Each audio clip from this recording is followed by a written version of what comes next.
자, 우리가 느헤미야 6장까지의 말씀을 보면 하나의 사건이 일단락되어지는 것을 보았습니다. 바로 성벽 재건의 공사죠. 성벽 역사가 52일 만인 엘룰월 25일에 끝남해라고 되어 있어요. 자, 모든 일의 시작이 있고 끝이 있는데 성벽 재건의 공사에도 시작만 있지 않고 끝이 지금 있다는 걸 보여주고 있습니다. 머나먼 페르시아 술관원으로 있었을 당시 느헤미야가 기도를 시작했을 때 막연한 꿈과 같지 않았을까요? 이 성벽 재건이라고 하는 건. 근데 하나님께서 눈물로 기도하는 느헤미야에게 그게 막연한 꿈이 아니다, 하나님께서 확실하게 심어주시는 비전으로 바뀌고 나서 이제 느헤미야가 비전이 이끄는 인생의 순종의 발걸음을 내딛기 시작하면서부터 점점 베일에 쌓여져 있었던 그 거대한 하나님의 역사가 이제 전모를 드러내기 시작하면서 끝을 이렇게 보는 자리에까지 오게 된 거죠. 바벨론 침공 때 무너졌던 성벽을 기준한다면 역사로 140여 년 동안 그냥 뉘어져 있던 성벽이에요. 여러분, 그 사이에 누군가는 문제 제기를 했겠죠. 왜 이래야 되냐, 왜 우리가 성벽을 이대로 방치시켜야 되냐. 누군가는 해결자 노릇을 하려고 총대도 매기도 했겠죠. 근데도 140년 꼬박 이 세월 동안 무너진 성벽은 일어날 기미가 보이지 않았던 거예요. 이는 힘으로 되지 아니하며 능력으로 되지 아니하고, 사람의 힘과 능력에 달린 문제가 아니라는 거죠. 오직 나의 영으로 되느니라. 성전이 재건될 때 하신 말씀인데 성벽 재건에도 원리는 동일하다는 거예요. 그러니까 타향에서 고국으로 돌아온 느헤미야, 그가 백성들에게 하나님이 자신에게 펼쳐보이신 선하신 손길을 알리고 자기에게 꿈꾸게 하신 성벽 재건의 비전을 나누자. 여러분, 어떤 일이 일어났습니까? 그 침체, 우리는 안 돼, 그 팽배했던 기조는 그거예요. 우리가 어떻게 일을 할 수 있을까? 오늘 본문에도 나와 있듯이 자기의 집 하나 변변치 못하고 살아갈 일이 막막하고, 우리보다도 어쩌면 절대적인 기준으로 해보면 빈곤한 삶을 살았던 그 귀한민들, 그 성에 죽지 못해 살아가고 있었던 사람들에게 성벽 재건이란 얼토당토하는 이야기였을지 몰라요. 그런데 하나님께서 감동의 물결을 일으켜 주시니까 판도가 바뀌는 거예요. 우리는 할 수 없어가 아니라 우리가 한번 해보자, 우리가 한번 할 수 있겠다라고 바뀌면서, 여러분 보세요, 그들의 말이 같이 한번 읽어볼까요? 일어나 건축하자. 이 백성들이 하는 말이에요. 모두 힘을 내어 이 선한 일을 하려 하매, 그 당시 패배 심리로 축 처져 있었던 그 성의 사람들, 주변 사람들의 눈치만 보고 산발랏이나 게셈이나 도비아나 이런 사람들이 오히려 주인 노릇하면서 그렇게 눈칫밥 먹어왔던 그 성의 사람들이 이제 주체적으로 일어나기 시작한 거죠. 자, 그랬더니 여러분, 어떤 역사가 일어납니까? 100년 아니 그 이상의 오랜 세월 동안 될 수 없었고, 그래서 이것은 안 된다, 아예 기정사실로 정해 놓아버린 일이 되게 된 거예요. 며칠 만에? 52일 만에, 2달이 채 못 돼서 엄청난 역사가 일어나게 된 거죠. 사랑하는 성도 여러분, 세상을 보면 우리는 여전히 그런 것을 관찰할 수 있어요. 시작만 있지 끝이 안 나는 일들이 세상에 너무 많아요. 부지기수예요. 우리 인생에도 마찬가지죠. 벌려놓은 일은 많은데 회수가 안 돼요. 완성이 안 돼요.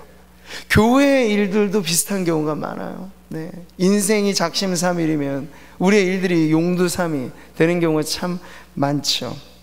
자, 그렇기 때문에 우리는 이 거대한 성벽 재건의 역사가 단 52일 만에 일어난 건 사람의 힘과 능력에 달린 것이 아니라 하나님의 영, 성령께서 감동케 하시면 그 미약해 보이는 백성들을 통해 위대한 역사는 얼마든지 일어난다 하는 걸 보여주시는 거예요. 그때만?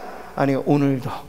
지금 우리를 통해서도, 나를 통해서도 내 힘과 내 능력으로 안 된다고 너무 빨리 좌절하지 마시고, 오순절 임하셨던 성령의 그 충만함이 오늘 저와 여러분을 사로잡고, 오늘 우리 구미 상모교회의 주인 되신 이가 그리스도 예수시며 우리의 힘의 출처가 성령님이 되신다면 못하고 안 된다는 말은 쏙 들어가고 할 수 있다.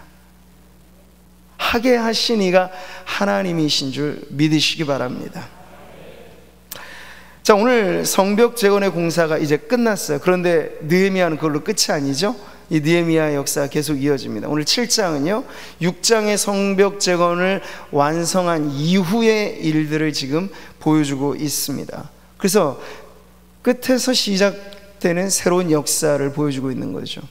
하나님의 역사는 이와 같습니다. 시작이 있으면 끝이 있고, 근데 이 세상은 주님 다시 오시기 전까지는 역사는 계속 돌아가잖아요. 하나님의 수레는 계속 돌아가고 있습니다. 그 말은 어떤 일이 끝날 때 그게 끝이 아니고 또 다른 새로운 시작이 있다는 건데, 느헤미야서는 지금 성벽 재건이 완료된 시점에서 일어나는 새로운 일들을 지금 보여주고 있습니다. 오늘 본문의 1절 말씀이죠. 같이 한번 읽어보겠습니다. 성벽이 건축됨에 문짝을 달고 문지기와 노래하는 자들과 레위 사람들을 세운 후에, 자, 성벽 공사가 마치고 그 대미를 장식하는 문짝까지 달고 난 다음 느헤미야가 이제 안도의 한숨을 내쉬고 이제 우리 할 거 다 했다, 내일 끝, 그렇게 말한 게 아니라 곧바로 다른 일에 착수하게 된 거죠. 그게 무슨 일입니까? 사람을 세우는 일이에요. 성벽이라고 하는 건 그저 하나의 조형물이잖아요. 근데 그것을 누가 어떻게 사용하느냐에 따라서 그것은 전혀 다른 물건이 된다 하는 거죠. 그래서 사람을 세우는 일에 착수하는데, 많고 많은 사람들 중에서도 지금 느헤미야가 우선순위를 정해서 세우는 사람들을 보세요. 이게 중요하단 말이죠. 첫 번째 세운 사람들이 누굽니까? 문지기, 그리고 노래하는 자들, 그리고 레위 사람들. 문지기까지는 우리가 이해가 돼요. 성벽의 출입을 관장하는 그 키퍼가 있어야 되니까 문지기가 필요한 거죠. 근데 여기 노래하는 사람들이라니요, 레위 사람들이라니요, 이게 뭔가요? 자, 여러분, 성벽을 재건할 때 그 방향, 시작점에 대해서 다시 한번 기억해 보세요. 여러 많은 문들이 있었죠. 예루살렘이 좀 높은 지대에 위치해서 기다랗게 성벽이 이렇게 둘러졌었는데, 시작하는 맨 북쪽에 있는 문이 있습니다. 그 문의 이름인즉 양문이라고 했죠. 양의 출입이 되는 문. 근데 그 양이 무슨 양이에요? 제사 때 쓰여지는 양들이에요. 그리고 그 양문이 있는 바로 그 옆에 무엇이 있습니까? 성전이 위치하고 있어요. 그러나 성벽을 재건할 때도 무질서하게 한 게 아니라 성전을 중심으로 삥 둘러서, 그 아랫지역에 사실 다윗 성의 옛 터가 있다면 더 중요한 건 하나님의 성으로서의 성전을 먼저 지키고자 이 성벽을 세워나가기 시작했던 것이 바로 건축의 역사였습니다. 근데 성을 지키는 데 있어서도 느헤미야는요 우선적인 이 순위를 정한 거예요. 문지기, 성문을 출입하는 일을 관장하는 것뿐만 아니라 성전에서의 예배에 수종드는 일꾼들을 지금 세워놓은 거예요. 그게 바로 노래하는 이들, 오늘날로 말하면 찬양대원들, 그리고 레위 사람들은 모든 예배, 우리가 예배를 드릴 때 대표 기도하는 분들도 계시고 또 헌금위원들, 안내위원들이 있죠. 레위인들이 했던 일들은 바로 그렇게 제사장을 도와서 예배에 수종드는 일들을 했던 이들이 바로 레위 사람들이에요. 그러니까 이 느헤미야의 우선순위는 성벽 재건이 완성되고 나서 이 성벽의 기능이 무엇을 지키기 위한 것인가를 보여주고 있는 거예요. 일반 백성들의 안위, 일반 백성들의 안전도 물론 중요하죠. 근데 더 우선했던 건 성전을 보호하고, 성전을 보호한다는 건 뭔가요? 그 성전에서 예배하는 하나님의 백성들, 예배하는 사람들을 지키기 위해서 성벽은 존재한다 하는 걸 지금 보여주고 있는 거예요. 예루살렘을 삥 두른 성벽 그 자체는 철옹성과 같은 것입니다. 방어용 기능이 아주 분명했죠. 하지만 무엇보다 중요한 성벽의 기능을 느헤미야는 성전에서의 예배를 지키는 것, 예배가 예배되게 하도록 하는 데 있어서 성벽이 필요하다 하는 걸 지금 보여주고 있는 거죠. 노래하는 자들, 그리고 레위 사람들. 여러분, 다윗 시대로 생각해 보면요, 다윗이 왕권을 아주 강화하고 다윗 성을 아주 웅장하게 짓고 난 다음에, 다윗은 그러나 늘 마음의 한켠에는요 안타까움이 있었어요. 그 안타까움이 뭐냐면, 사울 왕 때 빼앗겼던 하나님의 언약궤가 아직 돌아오지 못해요. 갈 길을 찾지 못하고 있어야 될 곳에 돌아오지 못해요. 그래서 다윗은 학수고대 언약궤를 다시금 원상복귀하는 것에 자신의 권력을 사용했고 힘을 사용했어요. 그래서 여러분, 다윗 역시도 이 언약궤를 제대로 위치하기 위한 절차로서 노래하는 사람들을, 그리고 레위 사람들을 대동해서 언약궤를 어깨에 매게 하고 그 앞에 노래하는 사람들로 하여금 찬송을 부르게 하죠. 근데 다윗은 어떻습니까? 그냥 방관자로 있는 게 아니라 그 앞에 덩실덩실 춤을 춰요. 왕의 채통이건 뭐건 상관없이 그 기쁨에 겨워서 이제 내가 왕 된 이유가 바로 이것이다. 다윗은 그거예요. 다윗이 사실 당대의 성전을 짓고 싶어 했잖아요. 힘도 있었고 재정적인 모든 게 다 있었어요. 근데 하나님이 허락을 안 해주셨죠.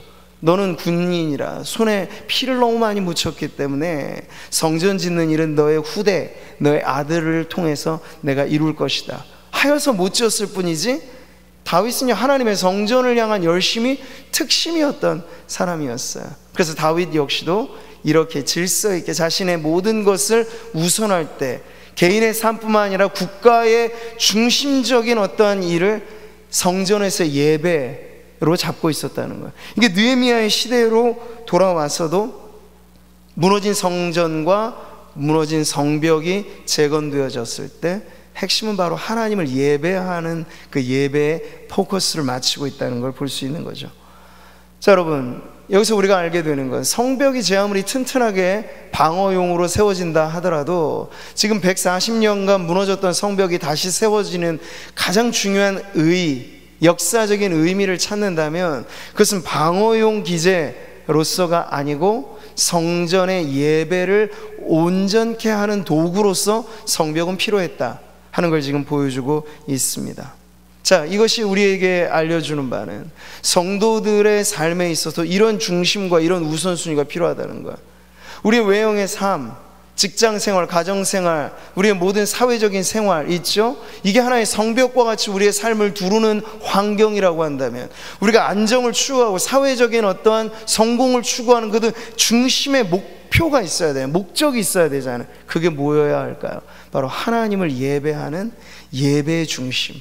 이게 바로 성도들의 삶에 성벽과 같이 우리의 삶이 안정되어야 할 필요를 말하는 것이에요. 우리가 교회로서 국가, 정부의 기능을 위해서 기도할 때 이 나라를 위한 성도들의 기도는 안정한 평화 중에 우리의 신앙생활을 영위하기 위한, 그 말은 우리가 온전히 하나님을 예배할 수 있는 국가의 기능, 국가가 방어체로서 우리 성도들의 삶을 안전하게 지킬 때 그게 가능하잖아요. 지금 대유행병이 휩쓸고 지나가자 여기 안에 우리가 이전과는 다른 양상으로 예배가 어려운 여러 가지 많은 문제들을 겪고 있는 것을 볼 때 이것이 바로 우리의 기도의 제목이 되는 것입니다. 근데 그 모든 것의 중심에는요 경제가 최우선 과제가 아니고 우리 안에는 하나님을 향한 예배의 중심을 두고 우리의 삶의 외형이 성벽처럼 안정화되어야 한다는 것을 지금 보여주고 있는 겁니다. 교회의 중심 역시도 마찬가지. 예배를 위해서 사실 우리는 모든 것을 집중을 합니다. 교회 건물을 우리가 생각해도 마찬가지죠. 교회 건물이라고 하는 건 다목적이에요. 다용도로 쓰여질 수 있습니다. 근데 가장 교회의 우리의 건물의 아름다운 효용을 생각해 보면 그건 분명 교회 안에서 본당에서도 예배고 교육관에서도 예배고 예배가 드려지는 장소이기 때문에 우리는 이곳 이 장소적인 의미에서도 거룩함을 부여하는 것이죠. 예배가 있기 때문에 그래요. 장소 자체가 성별된다는 의미보다 여기서 예배가 드려지기 때문에 이곳이 거룩한 성전이라고 우리가 부를 수 있다는 거죠. 자, 건물뿐만이 아닙니다. 교회 모든 행정, 조직, 모임, 사역, 이것은 교회의 외형적인 어떠한 사역이겠죠. 성벽과 같은 것입니다. 근데 그것이 필요한 이유 역시도 그 중심에는 예배가 예배답게 드려지기 위해서 교회가 행정을 잘해야 되는 거고 교회가 사역을 잘 해야 되는 거죠. 중간에 이 중심부의 예배가 바로 서지 않는 것이라면 외형의 교회의 모든 사역들은 사회도 다 하는 거예요. 국가도 하는 거고 NGO 단체도 하는 거고 주변의 다른 조직이나 기관들 다 하는 일들일 수 있어요. 근데 예배는요, 다른 것이죠. 하나님께서 애굽의 백성들을 탈출시킬 때 모세가 바로에게 도전한 바가 무엇입니까? 내 백성을 내놓아라. 이 백성들이 나를 섬겨 예배할 것이라. 애굽에서 끌어내신 근본적인 이유가 바로 예배에 있었다는 것. 이 백성은 내가 나를 위하여 지었나니 나의 찬송을 부르게 하려 함이라. 하나님의 백성에 존재하는 제1번의 목적이 바로 하나님을 예배하는 것에 있다는 거죠. 자, 그러니 교회 안에서 예배를 섬기는 직무를 감당하는 오늘날의 레위인들과 같이, 그리고 노래하는 자들과 같이 이걸 예사롭게 생각하시면 안 돼요. 여호사밧 시대에 전쟁이 발발했을 때 여호사밧이 하나님을 향한 신앙을 어떻게 표현합니까? 군대보다 앞세워서 찬양대를 세웠습니다. 그 찬양대의 역할이란 건 엄청난 거예요. 군사력보다도 하나님의 영광을 선포하는 찬양대를 앞세웠다는 건 그 찬양대의 직무가 얼마나 중요하다는 걸 보여주는 거죠. 오늘날 예배 안에서 찬양이든 기도이든 어떤 것을 수종드는 건 레위인들의 의식이 필요해요. 그 안에서 우리의 사명을 감당하기 위해 우리 자신이 얼만큼 성별되고 이 일에 우리가 깨어있고 사명을 가지고 이 일을 감당해야 하겠는가. 그래야 하나님의 예배가 예배답게 드려질 수 있는 것이죠. 그래서 느헤미야가 그에 필요한 적임자들을 잘 세워가는 일을 지금 성벽 재건 이후에 착수하고 있는 것입니다. 코로나19의 시대에 눈에 보이지 않는 바이러스는 공간을 넘나들잖아요. 가정이고 교회고 사회고 구분이 없어요. 바이러스가 침투하면 공간의 장벽은 아무런 의미가 없습니다. 그래서 지금 우리는 오프라인보다도 온라인이 이전보다도 더 사이버 공간이 안전하게 여겨지고 지금 있는 상황이죠. 그래서 교회는 예배가 지금 분할된 상태, 그리고 이 함께 온라인과 지금도 오프라인이 함께 병행하는 상태로 공존하고 있습니다. 근데 현실에서의 이 공간이 취약해지거나 불안정해지면 이제 앞으로 성도들도 역시 사이버 공간에 더 많이 모이게 되는 현상을 피해갈 수가 없어요. 근데 지금은 아무리 발달되어 있다 하더라도 평면이죠. 스마트폰이든 TV든 다 2차원의 평면을 보면서 예배에 참여하고 있기 때문에 제약이 많아요. 지금 이 예배당에서 예배를 드리는 상황과 가정에서 스마트 TV나 이 스마트폰을 통해서 예배에 참여하는 건 공간감, 현실감 이런 것에 엄청난 차이가 있습니다. 물론 앞으로 기술이 더 발달되면 홀로그램이나 이런 것들이 거의 가상현실을 3차원까지도 끌어올릴 수도 있겠습니다만, 근데 그것은 우리에게 역시나 도전이에요. 하나님의 백성들이 함께 대면적으로 공동체를 이루고 함께 모여 하나님을 예배하는 것이 이제는 위태로운 시대가 되어서 분할이 되고 사이버라고 하는 가상의 공간 안에서 공동체가 모이고 거기서 예배가 드려진다라고 하는 건 우리가 전혀 경험해 보지 못했던 일들이죠. 근데 그랬을 때 온라인이든 오프라인이든 여러분, 예배는 예배답게 드려지는 게 매우 중요하죠. 예배가 예배답게 드려진다는 것은 무엇입니까? 예배 안에 어느 누구도 구경꾼은 없어야 된다는 것이고, 예배 안에 어느 누구도 관람자는 없어야 한다는 사실. 다윗을 여러분 잊지 마십시오. 그는 왕으로서의 채통보다도 예배자로서의 열정을 우선하였던 사람. 우리가 그러한 마음을 가지고 지금 이 대유행병으로 인하여서 변화되어진 이러한 상황에서 공간의 문제보다 더 중요한 영적인 예배로서 우리가 어떻게 참여자가 될 것인가, 방관자가 아니라 어떻게 하면 우리가 이 예배에 전심으로 동참할 수 있을까 하는 것을 두고 기도해야 한다는 것이죠.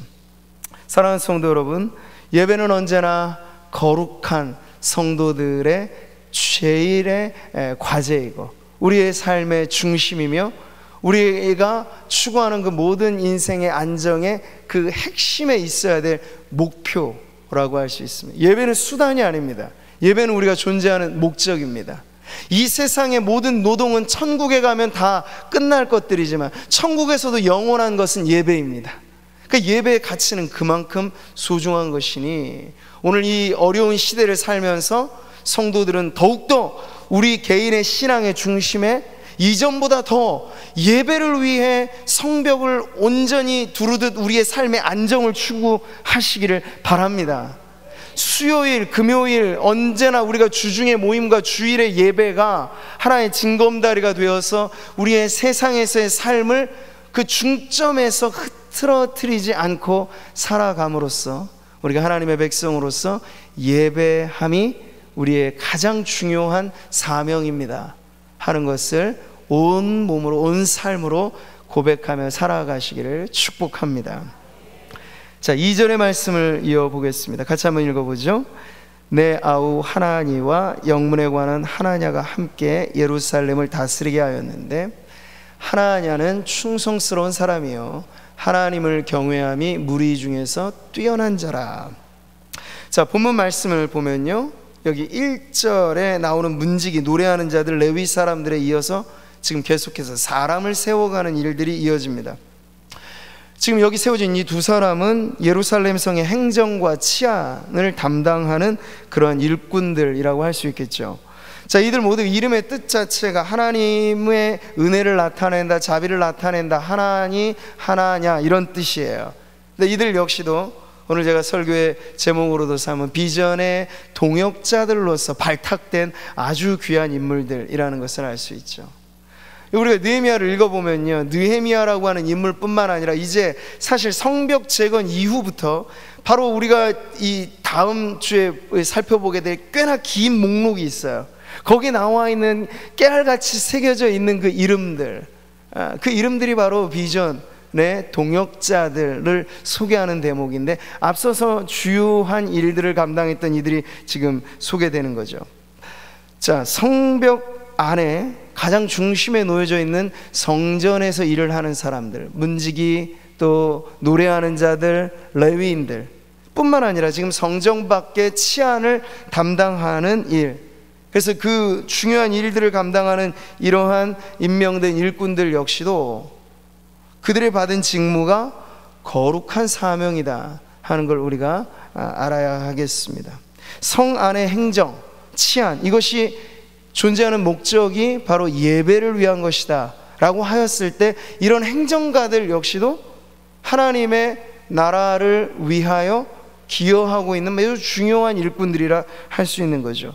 종교개혁 당시에 재발견된 가장 소중한 가치 중에 하나가 직업 소명이라는 것입니다. 그저 직업이라고 하는 것이 우리의 경제 혹은 밥벌이, 가정을 지키는 수단, 이 수단적인 가치가 아니고 하나님의 영광을 위하여 성도들이 하는 모든 일은 다 거룩한 일이 된다. 이게 바로 직업 소명의 의미예요. 자, 이런 점에서 지금 성벽을 관장하고 그 문을 지키고 치안과 안전을 담당하는 행정가들, 그러한 오늘날의 공무원들 같이 이 일을 하는 사람들 역시도 하나님의 나라를 위해서 매우 중요한 일을 감당하고 있는 것이죠. 자, 우리는 성도들이 하는 일이 단순히 교회 안에서의 일이냐, 세상 일이냐, 장소의 구분으로 어떤 그 일의 특징의 구분으로서가 아니라 과연 내가 무엇을 위하여 이 일을 하느냐라고 봤을 때 교회 일을 전문으로 하는 저와 같은 목회자들 뿐만 아니라 세상에서 오늘도 수없이 근로자로 일을 하시고 또 가게를 꾸리시고 사업을 하시고 여러 가지 많은 일들을 감당하셨던 성도님들 역시 하나님을 위하여 우리가 하는 이 모든 일들은 그 직업 자체가 하나님의 부르심이고 거룩한 일이 되는 줄 믿으시기 바랍니다. 무슨 일을 하든지 마음을 다하여 누구에게 하듯 하라고요? 주께 하듯 하고 사람에게 하듯 하지 말라. 바로 이런 마음을 갖고 하면 교회 안에서의 일이나 밖에서의 일이나 하나님이 영광 받으시는 것은 매 한 가지인 줄 믿습니다. 자, 레위 사람들 그리고 성가대원들만큼이나 하나냐 하나니가 감당하는 일이 매우 중요하다는 걸 생각해 보시고요. 자, 그럴 때 지금 두 사람이 얼마나 큰 기여를 하였는가가 더 두드러지는 건데, 여기 보면 하나니라고 하는 인물은 1장 2절에도 등장했던 적이 있어요. 느헤미야의 아우로 지금 소개되고 있잖아요. 1장에서 하나니는 어떤 역할을 했던 사람입니까? 저 먼 곳 페르시아를 기준으로 하면 1500km나 떨어져 있는 예루살렘에 갔다 와서 그 성의 사정을 소상히 형님에게 알려줌으로써 느헤미야의 마음에 불꽃 튀는 비전의 불씨를 붙여준 이가 누구였습니까? 바로 그의 동생 하나니였습니다. 자, 그렇기 때문에 이 하나니의 역할은 느헤미야 1장에서부터 매우 중요한 일을 하였고, 지금도 성벽이 재건된 이후에 역시 형과 같은 마음으로 동일한 열심을 가지고 하나님 나라를 위하여 헌신된 자리에 지금 그의 동생 하나니가 서 있는 것을 보게 되는 것이죠. 우리가 한번 생각해 봅니다. 하나니가 그 오래전에 느헤미야에게 예루살렘 성의 사정을 소상히 전해주지 않았다면 지금 느헤미야의 이 모든 역사는 처음으로부터 아마 다시 생각해 보아야 할 것입니다. 근데 그 첫 출발은 매우 작은 불씨예요. 그 소식을 전해주었을 뿐인데 그 작은 불씨가 하나님의 은혜로 느헤미야 인생을 바꿔버리는 비전의 불덩어리가 되어져 버린 거죠. 자, 하나님과 같은 역할을 교회 안에서 성도들은 하게 됩니다. 누군가에게 우리는 작은 불씨의 역할을 할 뿐이에요. 그런데 하나님께서 거기에 입김을 불어넣어 주시면 그게 불덩어리가 되는 건 순간 일어나는 변화인 것이죠. 그래서 나의 일이 미약하고 내가 하는 일이 뭐 이것밖에 아닌데라고 할 만한 일은 아무것도 없어요. 성도들이 하는 일은 모두가 다 하나님께서 입김을 불어넣어 주시면, 성령의 기운이, 성령의 역사가 우리의 작은 섬김에서도 있게 되면요, 하나니가 느헤미야에게 있어서는 비전의 불씨를 전해준 동생이 되었던 것처럼 형님의 인생을 절대적으로 변화시키는 데 있어서 하나님이 사용하신 도구로 쓰임받았고, 지금도 성벽 재건 이후에 여전히 이 중요한 자리에 비전의 동역자로 서 있었던 것처럼 우리 성도들 안에도 우리의 섬기는 이 크고 작은 일들이 하나님과 같은 이 비전의 불씨가 되는 섬김을 감당하기 바랍니다. 자, 이어지는 이 두 번째 사람 하나냐. 느헤미야는 동생을 소개하는 일에는 수식을 많이 하지 않습니다. 동생이기 때문에 그것을 더 절제하였기 때문이기도 하겠고, 그러지 않아도 이 하나니라고 하는 인물은 이미 당시에 많은 사람들에게 평판이 매우 좋아서 그에 대해서 굳이 칭찬하지 않아도 될 사람이었다라고 볼 수도 있습니다. 근데 여기 또 하나의 인물 하나냐는 느헤미야가 그에게 대해서 칭찬을 아주 확실하게 해줍니다. 2절에 보세요. 하나냐는 충성스러운 사람이요 하나님을 경외함이 무리 중에서 뛰어난 자라. 그래서 그를 양문을 지키고 성전 문지기를 관리하고 감독하는 아주 중요한 직책에 그를 세워 누웠던 것이죠. 느헤미야가 사람을 발탁하고 세우는 기준은 아주 분명했습니다. 두 가지. 충성됨이라고 하는 건 무엇이죠? 성령의 열매이기도 하고 성품에 나와 있는 특징이죠. 그러니까 성품적인 면에 있어서 충성스러운 일꾼을 느헤미야는 세웠고, 또 하나, 근데 그게 전부가 아니에요. 인간됨, 사람됨이 좋았다라고 해서 다가 아니고 하나님 앞에서 그가 어떤 사람이냐가 사실 더 중요한데, 여기 보면 하나님을 경외하는, 두려워하며 하나님을 따르는 그 신앙에 있어서 무사람 위에 뛰어난 사람이라고 하나냐를 그렇게 칭찬합니다. 행정 전문가일 수 있고 레위인과는 다른 일반 세상의 일, 성벽을 관장하는, 문을 여닫는, 개폐에 관한 명령을 하는 그런 일임에도 불구하고 느헤미야는 신앙의 기준을 가지고 그 사람을 세웠다 하는 게 매우 중요한 특징입니다. 근데 오늘날은 당시 유대 사회와 오늘날의 세상은 똑같지가 않죠. 신정일치의 사회와 지금은 너무나 다른 우리 세상을 살고 있어요. 다원화되고 민주주의 사회에서는 신앙을 기준으로 사람을 세워갈 수가 사실은 없죠. 자, 그럼에도 불구하고 우리는 하나님께서 쓰시는 사람의 매우 중요한 특징은 예나 지금이나 동일하다. 그 신앙과 성품에 있어서 분명한 표징이 될 수 있는, 모델이 될 수 있는 그런 인물을 하나님께서 세우신다 하는 것을 볼 수 있죠. 바라기는 이런 거예요. 우리가 교회 안에서 중요한 일을 감당하는 일꾼들 뿐만 아니라 신앙을 갖고 세상에 진출하여 살아가는 사람들 중에도 이와 같이, 하나냐와 같이 충성스러운 성품의 인격의 열매가 맺어진 사람, 그리고 신앙이 그저 노미널 크리스찬, 형식상의 신자가 아니라 진짜 신앙을 가지고 그들의 삶의 행정가가 되고 법관이 되고 정치인이 되고 청와대에서 일을 하고 경찰 공무원이 되고 기업인이 되고 여러 가지 이 다변화된 사회에서 성도들이 들어가지 못할 곳은 없잖아요. 근데 성도들이 들어가는 곳마다 하나님을 경외하는 믿음과 충성스러운 인격의 열매를 맺어서 하나님이 그를 들어 쓰신다면 여러분, 일은 달라질 줄 믿습니다. 세상을 바꾸는 방법은, 우리가 아예 세상 자체를 종교화시키는 방법은 이제 없어요. 국가 종교라고 하는 말은 성립이 안 되는 시대예요. 근데 세상을 바꾸는 더 빠른 지름길은 성도들이 누룩처럼 세상에 번져가는 것이죠. 스며드는 것이죠. 누룩의 특징이 뭐예요? 잘 처음에는 효과를 못 보는 것 같지만 그게 시간이 가면 부풀어 오릅니다. 그래서 형질 자체를 바꿔버리는 아주 엄청난 효능이 있죠. 성도들이 마치 이와 같아요. 스며들어서 그곳에서 진가를 발휘한, 근데 성도들이 진가를 발휘하는 방법은 하나님을 경외함이 무사람 위에 뛰어나고, 그리고 그가 어디에 있든지 그의 성품의 인격에 있어서 모든 사람들의 귀감이 될 만한 그런 일꾼이 된다고 해보십시오.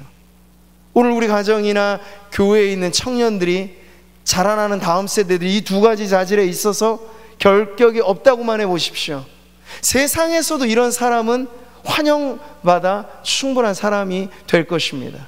그러니 우리는 느헤미야가 사람을 세우는 이 기준이 느헤미야의 기준만이 아니라 하나님이 지금도 사람을 쓰시는 기준이라고 하는 것을 잊지 않고, 우리 교회 안에서 앞으로 자라가는 다음 세대를 길러내는 기준에 있어서도 인격과 신앙에 있어서 출중한 인재들을 길러내는 것을 목표로 그렇게 기도하면서 섬겨야 할 줄 믿습니다. 자, 3절에 보면 느헤미야가 이 두 사람 하나니와 하나냐를 통해서 성문을 언제 열고 언제 닫을지를 관장하도록 일을 맡겨놓았습니다. 이것은 당시 아직까지도 우리가 주변의 적대 세력들이 다 청산되지 않은 상황이잖아요. 여전히 위협의 요소들은 지금 있는 상태에서 성문을 여닫는 것은 안전상에 매우 중요한 문제였기 때문에 그것을 아주 세심하게 지시를 합니다. 자, 그럼으로써 느헤미야는 본인 스스로가 아니라 이제는 위임시켜준 그 일꾼들을 통해서 성벽이 제대로 기능을 하도록 이 돌아가는 시스템을 완비한 것이죠. 그래서 우리가 느헤미야의 리더십을 다시 한번 주목해 볼 때, 그는 적재적소에 합당한 일꾼들을 세우고 그 일꾼들에게 권한과 책임을 줌으로써 하나님의 나라의 일들을 이루어가는 탁월한 리더였다 하는 것을 볼 수 있는 거죠. 자, 느헤미야가 일을 처리해가는 방식은 그 이전에도 그랬지만 계속해서 이렇게 보여집니다.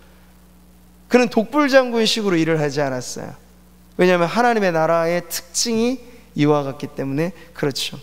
하나님의 나라는 혼자 모든 것을 다 이루는 나라가 아닙니다. 하나님의 나라는 교회를 통해서 이 땅에 이루어지는데, 교회는 무엇입니까? 혼자 될 수 없는 것이 교회이잖아요. 결혼 생활도 혼자 할 수 없고 교회 신앙 생활도 혼자 할 수 없어요. 성도들이 함께 모여 이루어진 것이 교회인데, 그만큼 교회의 모든 일은 목회자 혼자 하는 일이 아니고 모든 성도들과 더불어서 함께 해나가는 일인 줄 믿습니다. 교회는 다양한 지체들이 한 몸을 이루고 있는 공동체이기 때문에 교회에 되어지는 모든 일들 역시도 서로 위임받고 위임하고 하면서 서로에게 주신 은사와 달란트와 이 모든 것들이 아름답게 발휘되어져 교회의 다양한 성도들의 섬김이 있을 때 교회는 건강한 몸으로서 세워질 수 있죠. 여러분, 우리가 왼손잡이 오른손잡이 얘기를 하지만 아무리 저도 오른손잡이지만 오른손만 계속 쓴다고 생각해 보세요. 그 왼손은 거의 기능을 못 할 거야. 근데 우리가 양손을 다 똑같이 쓰기 때문에 불편함이 없는 거죠. 하나님께서는 신체를 좌우, 상하, 대칭 구도를 이루게 하셨어요.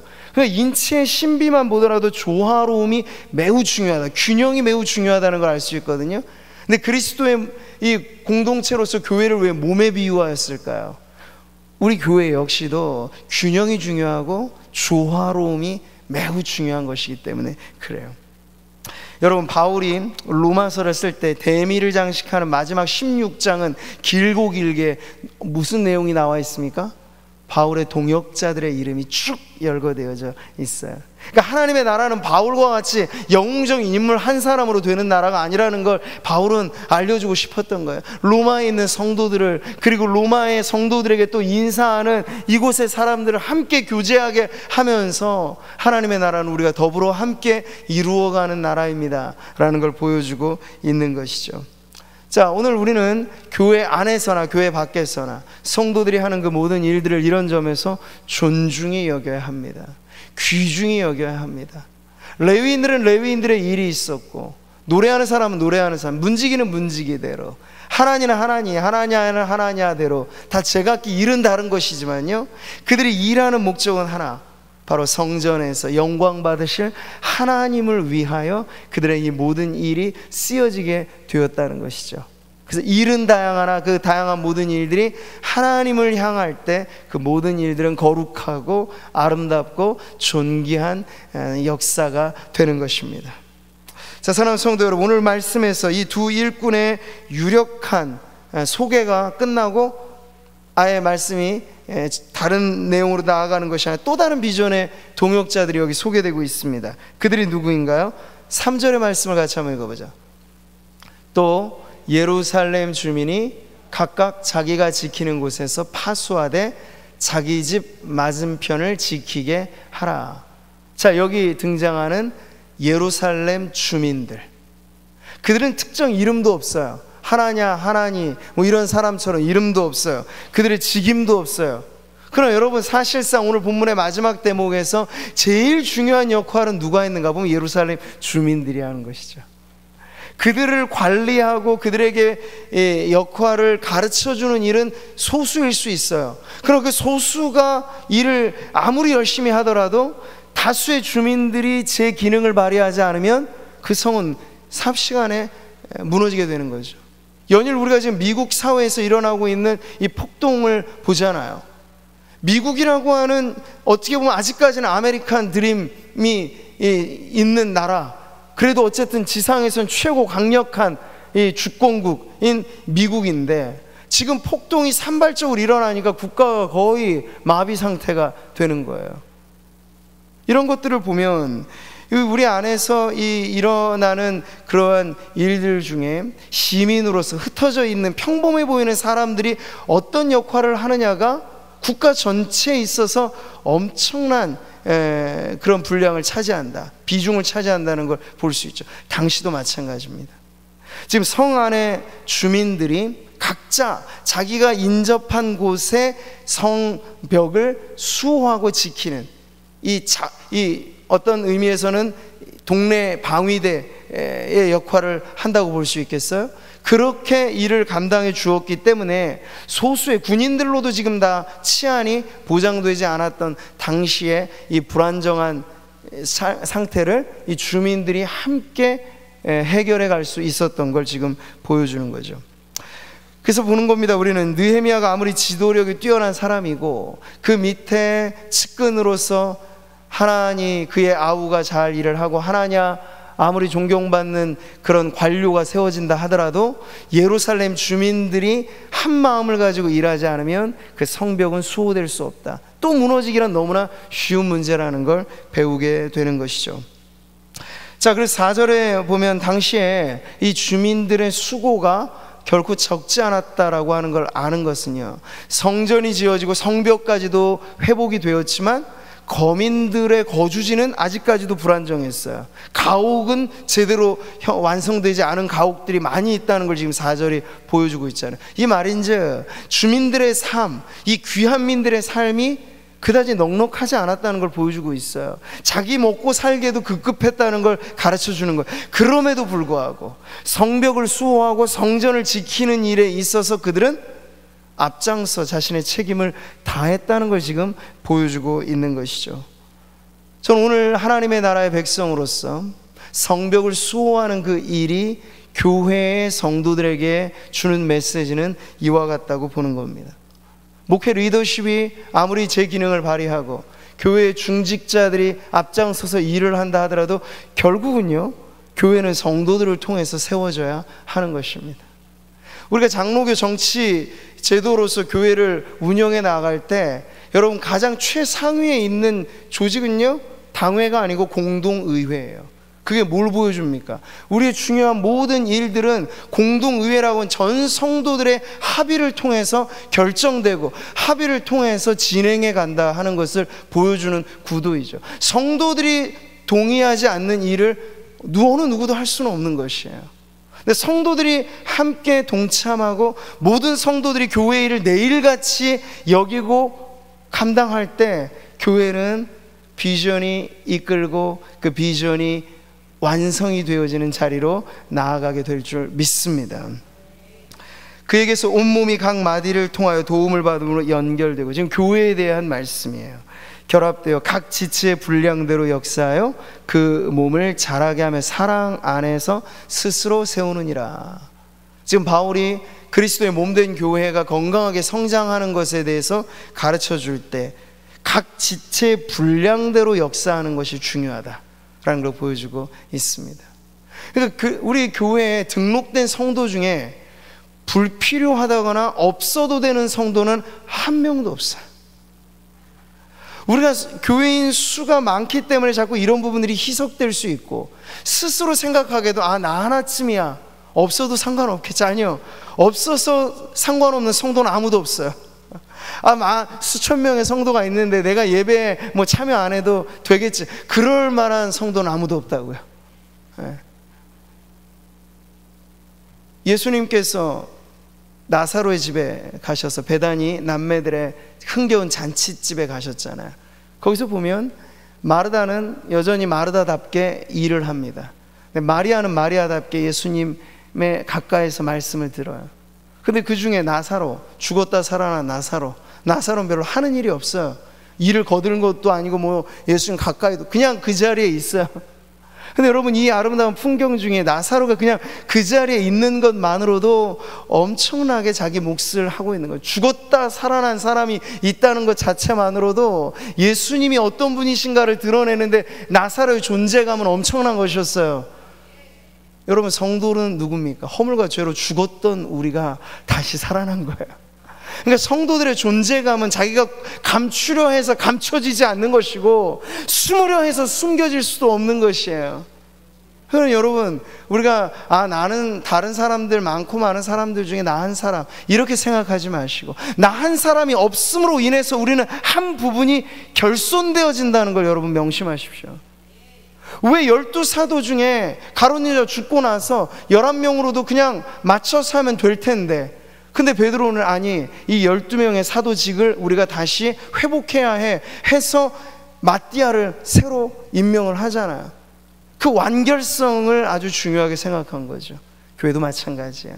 무명인 듯 하나 성도들 중에 가치 없는 성도는 아무도 없고, 없어도 될 성도는 아무도 없습니다. 성도들이 다 마치 오늘 예루살렘 성벽을 수호하듯 각자의 삶의 자리에서 자신의 분량껏, 자신의 섬김의 그 분량을 감당해 주기 때문에 우리 교회가 여기에 있는 것이에요. 앞으로도 마찬가지입니다. 그것은 우리가 오늘날의 정치는 대리적으로 하죠. 대의민주주의를 채택해서, 직접 민주주의 방식은 너무 인구가 많으니까 어려워서 국회의원을 선출해서 그들로 하여금 우리의 뜻을 대표하도록 일을 하는 거잖아요. 근데 교회의 일도 큰 일에 있어서는 우리가 그렇게 대의적인 방식으로 처리를 합니다만, 우리의 마음과 책임 의식 자체가 이건 장로님들이 하시겠지, 이건 목사님이 하시겠지, 그렇게 생각해서는 안 된다요. 교회 모든 일을 내 일처럼 여기고 작은 일 하나도 아이고 우리 집에서 만약에 있다면 이게 어떻게 될까라고 생각하면 여러분, 교회 일은 결코 나와 무관하게 여겨지지 않을 것이에요. 오늘 우리는 성벽 맞은편마다 자기의 집을 다루듯 그렇게 열심으로 섬겼던 이 무명의 주민들의 섬김이야말로 끝에 숨겨져 있는 보석 같은 비전의 동역자들이었음을 우리가 다시 한번 보면서, 오늘도 예배하는 성도님들 안에 우리 교회 안에서의 직분이나 도드라지는 어떤 섬김 여하에 관계없이 내가 하나님의 백성이고 교회의 성도라고 하는 이유만으로 내가 있음으로 인하여 우리 교회가 얼마나 지금 크게 내가 기여하고 있는가를 잊지 마시고, 예배하는 자리 그리고 섬기는 자리, 교회가 사역하는 그 모든 곳에서 여러분의 믿음의 분량껏 주님이 주신 은혜에 반응하는 그런 섬김의 삶을 살아가시기를 주님의 이름으로 축복합니다. 자, 오늘 말씀을 통해서 우리는 비전이 이끄는 교회로 계속해서 나아가는, 코로나19 와중에도 비전은 쇠하지 않습니다. 하나님이 우리에게 주신 꿈은 계속 전진 앞으로 우리를 이끌어가고 있는 줄 믿습니다. 무엇이 가능하다면 성도들이 오늘 말씀처럼 자기의 삶에 하나님께서 주신 내 직업조차도 소명으로 여기고 나의 존재 자체가 교회 안이나 교회 밖에서나 언제나 빛난 성도로 살아가게 된다면 우리 교회는 분명 어떠한 시절에도 열매를 맺는 시냇가에 심기운 나무와 같은 복덩어리 공동체가 될 줄 믿습니다. 여러분, 아프리카 속담에 빨리 가려면 혼자 가고 그리고 멀리 가려면 함께 가라 하는 속담이 있다죠. 교회는 이와 같아야 돼요. 그냥 1인 독재나 혹은 독불장군을 해서 밀어붙이기 식으로 쭉 가서는 단기간의 성과는 있겠죠. 그러나 성도들은 다 쭉쭉 떨어져 나가는 거예요. 내일 아니다 하는 식으로 다 수수방관하게 만드는 거죠. 근데 조금 천천히 가더라도 성도들의 마음이 모이고 우리가 앞으로 해야 될 여러 가지 많은 사역들의 방향은 마찬가지 그렇게 정해져야 할 줄 믿습니다. 함께, 그래서 성도들이 내일처럼 교회의 비전을 우리 집 가훈처럼 여기고 내 기도 제목과 교회의 기도 제목이 서로 다르지 않고 동상이몽이 아니고 같은 마음, 같은 생각, 같은 말로서 나아가게 되면 우리는 앞으로 또 한 세기를 내다보면서 먼 걸음을 달려가게 될 줄 믿습니다. 단거리 경주를 할 때는 좌우 옆을 볼 것 없어요. 그냥 요이 땅 하면 앞장서서 달려가면 되는 거죠. 근데 여러분, 마라톤은 다르잖아요. 혼자 무조건 달려간다고 되는 게 아니고 이 마라톤이라는 게 보이지 않는 룰이라는 게 있어요. 보면 그 거대한 무리들이 달릴 때 누군가는 페이스메이커라는 역할을 해요. 앞장서 그 전체 평균을 이끌어가는 거예요. 그게 제가 생각한 교회에서의 목회자로서의 저의 역할 혹은 당회의 역할, 이런 역할이라고 할 수 있겠죠. 근데 그것으로 다가 아니고 그렇게 달려가는 사람 옆에는 누가 필요하냐면 러닝메이트가 필요해요.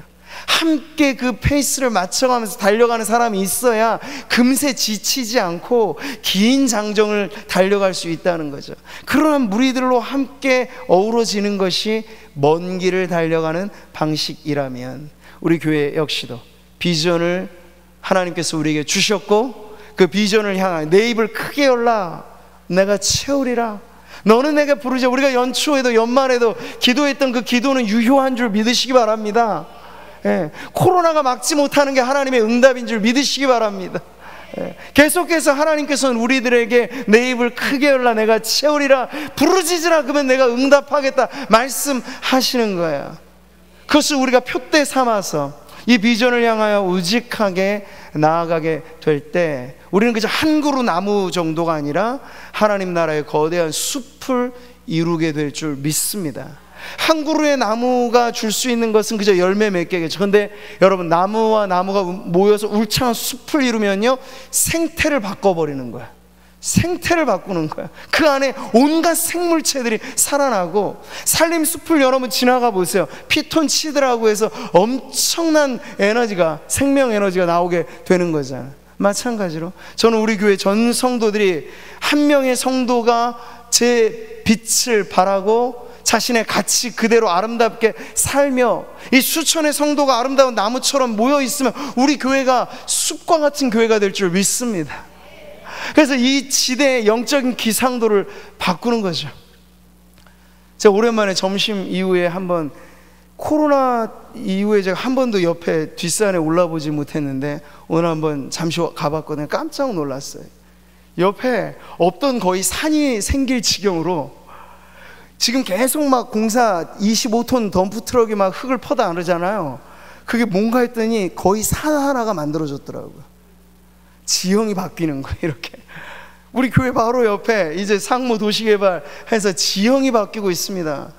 근데 저는 그걸 보면서 그냥 외형의 지형 바뀌는 거 보고 우리가 그냥 관망할 것이 아니라 지금 이 위기의 시대에 우리 교회가 영적인 지형도를 바꾸는 일에 깨어 있어야겠다. 위기는 곧 기회이니까요. 적어도 우리가 한꺼번에 나라와 민족은 조금 먼 기도의 제목일 수 있겠지만 하나님께서 옮겨 심어진 이 구미 지역 안에서는 우리가 살림 숲을 만들어낼 수 있겠지요. 그 일에 하나님은 목회자인 저 한 사람 부르신 게 아니고 우리 장로님, 권사님, 장립 집사님들만 부르신 게 아니고 전 성도들을 부르신 줄 믿습니다. 오늘 여기서 예배하는 성도뿐만 아니라 온라인으로 예배하는 성도들이나 모든 성도들, 부모뿐만 아니라 자녀들도 이 일에 부름받은 사명자로 살아가시길 바랍니다. 그것이 바로 비전에 동역하는 길이고, 이런 동역의 삶이야말로 하나님 나라의 영광을 위한 가장 복된 인생인 줄 믿습니다.